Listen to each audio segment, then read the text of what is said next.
ফিরলাম আজকের বাংলাদেশে বেরসে পারভেজ চৌধুরী, আপনি বিরতির আগে বলছিলেন, আপনি যদি একটু শেষ করতেন তো আমরা বাহাদুর ভাইয়ের কাছে। আমি সেটাই বলার চেষ্টা করছিলাম যে আসলে আমাদের দেশে সবচেয়ে বড় সংকটটি হচ্ছে মাইন্ড সেটআপের মধ্যে এবং গণতন্ত্রের সংকটটি, যেটা 5ই জানুয়ারির মধ্যে হোঁচট খেয়েছে। আমি যেটা আহ্বান রাখবো, আমরা তর্কের খাতিরে তর্ক করতে পারবো খালেদ আজকে বসে, কিন্তু আলটিমেটলি আমাদের কিন্তু একটা গোল ঠিক করতে হবে। আপনি নিজেই বলেছেন যে পারভেজ আমার কোনো প্রশ্ন নেই, আসলে প্রশ্ন থাকার কোনো জায়গা নেই। আজকে আপনি দেখছেন আপনি 52 ইউনিট নিয়ে কথা বলতে হচ্ছে, মানে বাংলাদেশ জ্বলছে। আপনি বলছেন মিলেনিয়াম গোলের কথা, আর বাংলাদেশকে জ্বালিয়ে আপনি কোন গোল অ্যাচিভ করতে চান? বাংলাদেশের 30 থেকে 40% ভোটার বিএনপির সাথে আছে, এটা আপনি স্বীকার করতে হবে। এই 40% লোককে আপনি কোথায় জায়গা করবেন? এরা কি সব বঙ্গোপসাগর ফালিয়ে দিবেন? আপনি কোথায় কাশের কাছে লাভ করতে চান? এই প্রশ্নটিকে আপনি বিএনপি নেতৃবৃন্দের কাছে করছেন, আপনি বাংলাদেশকে জ্বালিয়ে আপনি কি অ্যাচিভ করতে চাচ্ছেন? ওনারা তো করছেন, বাংলাদেশে করছেন না, আর আপনি করছেন কিনা? বিএনপি জ্বালাতে হলে বাংলাদেশকে জ্বালিয়ে না, জ্বালাতে হলে দুটো জিনিস লাগে, একটা হচ্ছে জ্বালানি লাগে, দাহ্য পদার্থও লাগে। সুতরাং কেউ একা চাইলে জ্বালাতে পারবে না, মানে বাংলাদেশের মানুষ হচ্ছে দাহ্য পদার্থ। আমি মনে করি যে আজকে ওনারা যে বাংলাদেশকে যে জায়গায় নিয়ে গিয়েছে এই অগ্নিকুণ্ডের মধ্যে, এটা হচ্ছে সম্পূর্ণ তাদের একটা বাল খেল। সেটা সুযোগটা এখনো আছে, অগ্নিকুণ্ডের দিকে সরকার নিয়ে গেছে, বিএনপি ধাক্কাতে ফেলে দিচ্ছে।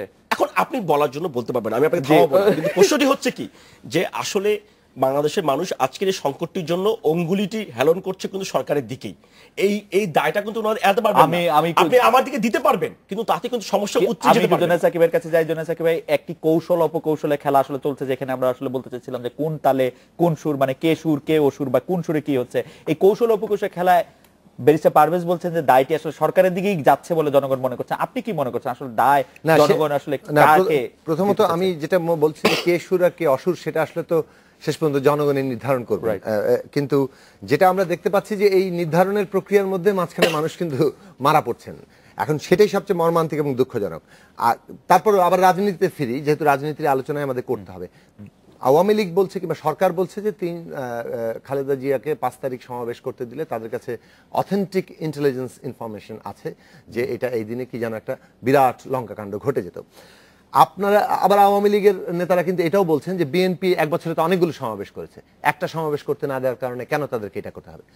তাদের কথাই কিন্তু যুক্তি অনুসারে কিন্তু 5 তারিখের বিষয়টা টেকে না, কারণ বিএনপি অনেকগুলো সমাবেশ করেছে এবং 2014 সালের এই সমাবেশগুলোতে সেইভাবে কোনো সহিংসতা হয়নি।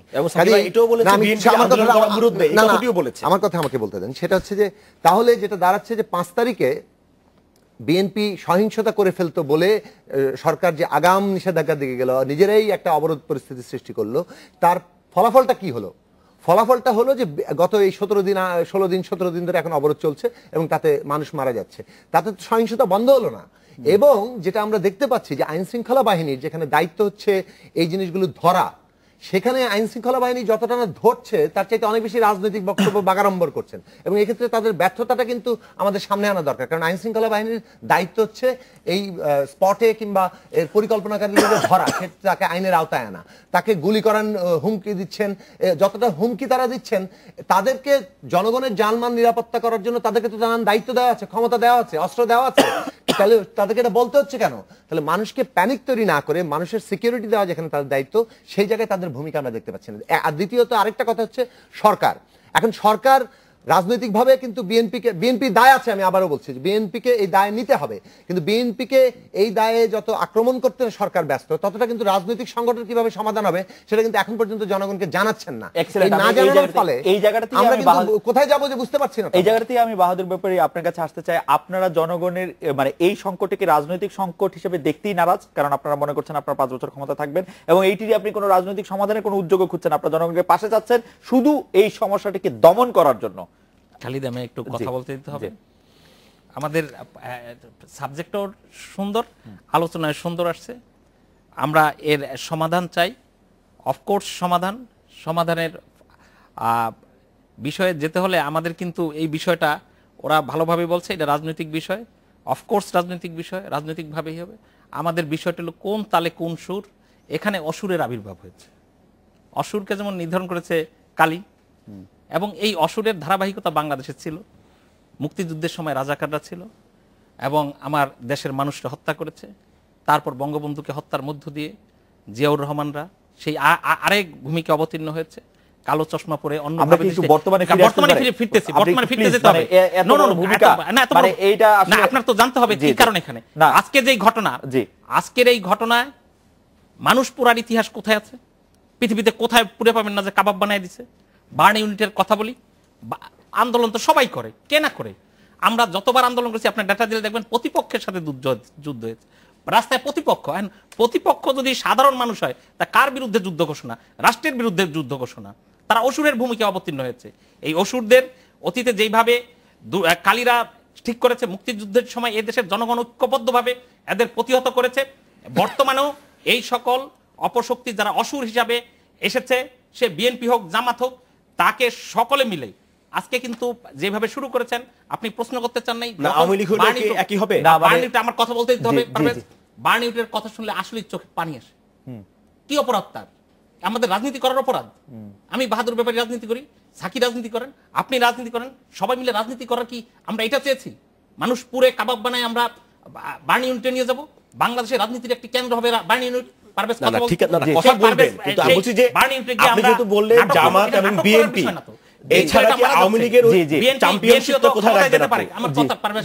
বিএনপি ক্ষমতায় যেতে পারে। আজকে যেই হয়তো এই ছেলে এবং মেয়েকে প্লাস্টিক সার্জারি করে তার চেহারা ফিরিয়ে দিতে পারি, শরীর ফিরিয়ে, তার মানসিক যে ক্ষত হয়েছে সেই ক্ষত ফিরিয়ে দিতে পারবেন। বাংলাদেশে যে ঘটনা ঘটতেছে প্রতিনিয়ত, প্রতিটি ঘরে টেলিভিশনে দেখতেছে, কাবাবের মতো পুড়ে গেছে মানুষ, যেই মানসিক বিপর্যয় ঘটতেছে, এই বিপর্যয় কি ম্যাডাম খালেদা জিয়া কখনো সহ্য করতে পারবে না? সে ঠিক আছে, আমি বলছি যে আপনি যেহেতু বলছেন, আমি থামাচ্ছি না আপনাকে। এর বিষয় হলো আমরা আমাদের নেতা ছিলেন অন্য, আমি অন্য কথা বলছি। এক সেকেন্ড, আমার প্রশ্নটা ছিল হচ্ছে যে এইটাকে আপনারা রাজনৈতিক সমাধানের দিকে ভাবছেন কিনা? কারণ রাজনৈতিক সমাধানের দিকে ভাবছি এই কারণে, রাজনৈতিক সমাধান কি হতে পারে? আপনি দেখেন এই দেশে এখন যুদ্ধাপরাধীর বিচার হচ্ছে। জি, একদিন সাইদির রায়ের ঘোষণার পর 60 জনকে মেরে ফেলা হলো।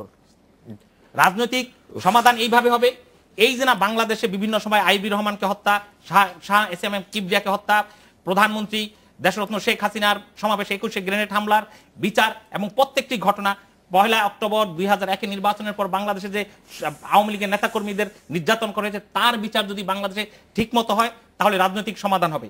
কারণ তার মানে রাজনৈতিক সমাধানের আপাতত কোনো অবস্থা নেই। বাহাদুর ভাই, আমি আবার আপনার কাছে আসবো। আমি একটু ব্যারিস্টার পারভেজ, আমি একাডেমিক ইন্টারেস্ট আপনার কাছে একটা জিনিস জানতে চাই। যখন বাংলাদেশের বিভিন্ন বাহিনী প্রধানরা বলতে শুরু করলো যারা এই ধরনের সন্ত্রাসী কাণ্ড ঘটাবে তাদেরকে আমরা দেখা মাত্র গুলি করব, যেটি জোনায়েসাকে বলছিলেন যে এটি আসলে বাগাড়ম্বর, কারণ এটি আইনি তাদের এই ক্ষমতা দেওয়া আছে, তার প্রতিবাদ আসলে আপনাদের কাছ থেকে, যদিও আপনারা বলছেন যে এই সন্ত্রাসী কর্মকাণ্ডের সাথে আপনারা জড়িত নন, এটি কেন? এটা দায়িত্বশীল বিরোধী দলের জায়গা থেকে আপনি দেখা মাত্র গুলি করবেন এটা বলছেন, but let me explain, who will identify, মানে প্রশ্ন থেকে যায় এটা কিন্তু এক্সট্রা জুডিশিয়াল কিলিং এর মধ্যে পড়ে। আপনি বলছেন যে আমি সন্ত্রাসী, আমি লেট মি এক্সপ্লেইন। আপনি বলছেন যে আমার হাতে বোমা ছিল, আপনি দেখা মাত্র আমাকে গুলি করলেন, আহত দেখা গেল যে ওখানে আমি বোমা হাতেই ছিলাম না, আমি অন্য কিছু হাতে ছিলাম। Who will determine? এরকম এক্সট্রা জুডিশিয়াল ক্ষেত্রে কোন সিদ্ধান্ত বিশ্বের একমাত্র যুদ্ধ অবস্থা ছাড়া পৃথিবীর কোথাও এটা কার্যকরী করার সিস্টেম নাই। শোনেন, আপনার যেটা বলছি যুদ্ধ ঘোষণা হয়ে গেছে না, না, এটা তো আপনি বলছেন যুদ্ধ ঘোষণা। না, না, আমার দেশে তো আছে, আপনি যখন দেখা মাত্র কাউকে গুলি করা যাবে না উইথাউট মানে ম্যাজিস্ট্রেটের অনুমতি ছাড়া, তাও আত্মরক্ষার্থে শুধুমাত্র। হ্যাঁ, আত্মরক্ষার্থে আপনি কিভাবে ডিটারমাইন করবেন? আর ওখানে যে নিরীহ কোন লোক মারা যাবে না এটা কে কনফার্ম করবে? আমি যখন পুলিশি প্রহরায় গাড়িগুলি নিয়ে যাচ্ছি, সেইখানে যদি গাড়ির মধ্যে আমাকে দিকে কেউ পেট্রোল বোমা মারে, সেই পরিস্থিতিতে আমি তাকে গুলি করব, সেটা বলাটা এমন কি অন্যায় হয়েছে? আমি যে পেট্রোল বোমা সহ থাকবো, আমি যে পেট্রোল বোমা সহ থাকবো, আমি যে পেট্রোল বোমা সহ আছি, এটাকে কে আইডেন্টিফাই করবে? এমন তো হতে পারে নিরীহ 5 জন লোককে দাঁড়া করিয়ে তাকে গুলি করে মেরে ফেলা হলো, তার কারণ হতে পারে। তার কারণ বলছি যে আপনি উইদাউট কোনো ট্রায়াল ছাড়া কাউকে গুলি করতে পারেন না একটা সভ্য দেশে, নাম্বার 1। সেকেন্ডলি আপনি আসেন, আপনি যে কথাটা বলছেন, বাহাদুর ভাইয়ের সাথে কথা বললে উনি নেতা মানুষ, আমরা যখন ইউনিভার্সিটি পড়াশোনা করি উনি অনেক বড় নেতা ছিলেন।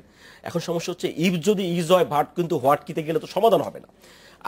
আপনি বললেন জামাত বিএনপি বার্ন ইউনিট, ঠিক আছে, আমি ধরে নিলাম তর্কের খাতিরে যে বিএনপি অবরোধ ডাকার পরে এই সমস্যাটা বেড়ে গিয়েছে, আমি ধরে নিলাম আপনার কথা। 2004 সাল তো আমাদের মেমোরি এত বিট্রে করে না বাহাদুর ভাই। ইভেন আমরা ওই ফেরিতে যেটা দেখলাম, উপজেলা চেয়ারম্যানকে আপনার কাবাব না, তার হাড্ডি খুঁজে পাওয়া যায়নি, এমন ভাবে পুড়িয়ে দিয়েছেন। তো এগুলি তো হচ্ছে শুধু একার সমস্যা না, আপনি যদি এইভাবে বলেন মানুষ হাসে, কারণ অডিয়েন্স লক্ষ লক্ষ লোক এই প্রোগ্রামগুলি দেখে, তাদের মেমোরি সামনে নিয়েই বসে, মেমোরি কেউ ব্যাকআপ নিয়ে বসে না।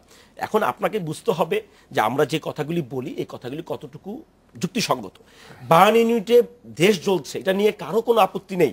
এখানে বিএনপি বলুন, জামাত বলুন, জাতীয় পার্টি বলুক, গণসংহতি বলুক, অন্য যারাই আছে, কেউ বলতে পারবে না যে আমরা এই দায় নিব না। আমি মনে করি ব্যক্তিগতভাবে, আমি যদি বিভিন্ন রাজনীতি আমি বলবো যে এই দায় এড়ানোর কোনো সুযোগ নেই, রাজনীতিবিদদের এই দায়।